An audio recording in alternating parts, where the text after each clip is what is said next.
U vrijeme kada nastao spomenik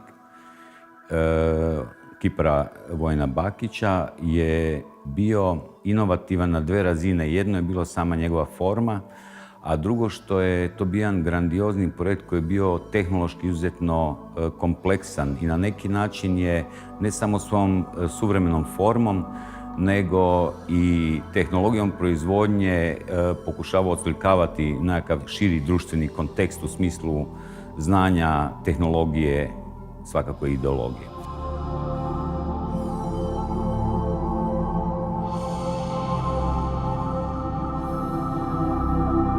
– 21. veljače 1992.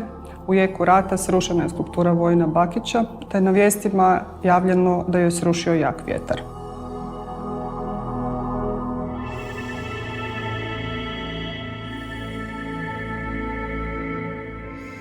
To je demantirao godinama kasnije Hrvatski hidrometeorološki zavod ovjerenim dokumentom koji pokazuje da na taj dan u to vrijeme snaga vjetra iznosila od 0 do 1 bufora, koja se po ljestvici hidrometeorološkog zavoda naziva tišina. Iz tog razloga se i projekt naziva Tišina koja je srušila spomenik.